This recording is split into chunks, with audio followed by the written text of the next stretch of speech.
जय जिजाऊ, जय शिवराय, जय शंभूराजे. गडकिल्ले संवर्धन प्रतिष्ठान महाराष्ट्र राज्य सादर करीत आहोत शिवसाम्राज्याचे दिनविशेष. 26 मार्च इसवी सन 1667. छत्रपती शिवाजी महाराज श्रीनृप शालिवाहन शके 1589 पलवंग नामस्वस्तर चैत्र शुद्ध पौर्णिमा रोजी सिंधुदुर्गावर पोहोचले. यावेळी हिरोजींनी रयतेच्या राजाचे चरण कमल चुनखडी व जस्त मिश्रणावर मुद्रित करून सिंधुदुर्ग किल्ल्यावर इतिहासाचे एक सोनेरी पान साकारले होते. 3 वर्षे सुरू असलेले काम शिवरायांनी पाहिल्यानंतर सिंधुदुर्ग कृतकृत्य झाला होता. सिंधुदुर्गाच्या उभारणीत मोलाचे योगदान देणाऱ्या हिरोजींनी महाराजांकडे एक इच्छा मागितली. ते म्हणाले, महाराज, या किल्ल्यावर तुम्ही सदैव असावे असे आम्हाला वाटते. आमची एक इच्छा आहे, तुमचे चरण कमल आमच्या नेहमी दृष्टीस पडावेत. छत्रपती हिरोजींकडे बघतच राहिले. महाराजांनी होकार देतात चुनखडी आणि जस्ताचे मिश्रण असलेले तबक हिरोजींनी मागविले. 2 तबके पुढे आणण्यात आली आणि हिरोजींनी महाराजांना आपले एक पाऊल या तबकात ठेवण्यास सांगितले. महाराजांनी आपला डावा पाय तबकात ठेवला तर दुसऱ्या तबकात आपला उजवा हात स्वतः राजांनी, दुसऱ्या कुणीही नव्हे, चुन्यामध्ये उठविले. आपल्या हाताच्या पंजांचे आणि पावलांचे ठसे हिरोजींचा चेहरा प्रचंड उजळला. त्यांना कधी नव्हे तो आनंद झाला होता. तुतारी निनादली, तोफांचे बार उडाले, पुन्हा चौघडा वाजू लागला. 26 मार्च इसवी सन 1667. औरंगजेब बादशहाने मिर्झा राजा जयसिंग यांची दक्षिणेची सुभेदारी काढून घेतली आणि शहजादा मुअज्जमला दक्षिणेचा नवीन सुभेदार नेमले. 26 मार्च इसवी सन 1681. औरंगजेबाने मुसलमानी प्रजेवरही कर लावला. पैशांच्या टंचाईमुळे त्याने मुसलमानी जनतेवर 2.5% नजर लावून खजिनावाढीकडे जातीने लक्ष दिले. याआधीच बिगर मुसलमानी प्रजेवर 3.5% कर लावला होता. 26 मार्च इसवी सन 1737. चिमाजी अप्पांनी साष्टी जिंकले. 26 मार्च 1755. तुळाजीने 1754 मध्ये इंग्रजांची अनेक जहाजे पकडली, काही जाळली. तुळाजीने आपल्या आरमारात अनेक नवी जहाजे बांधली व त्यावर पगारी युरोपीय कामगार नेमले.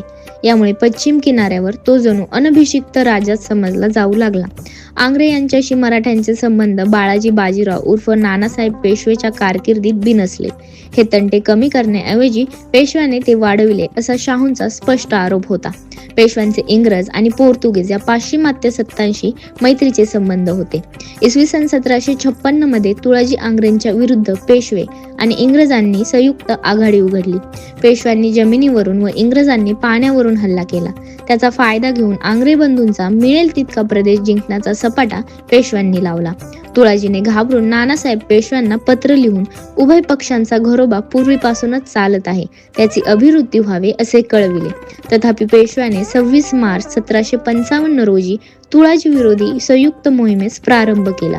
अखेर तुळाजीचा पराभव होऊन विजयदुर्ग फेब्रुवारी 1756 ला इंग्रजाच्या हाती सापडला.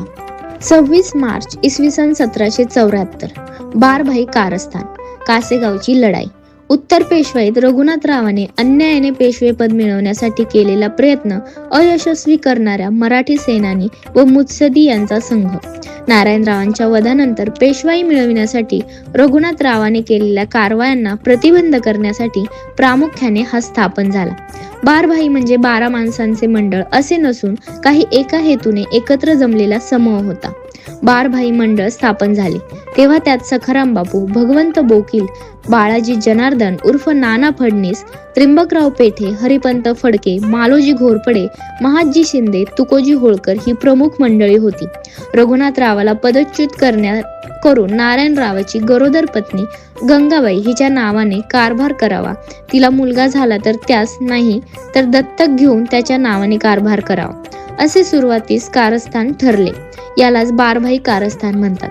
सखाराम बापू व नाना फडणीस हे कारभारी आणि त्रिंबकराव पेठे यांच्याकडे फौजेची अखत्यारी ठेवावी असे ठरविले.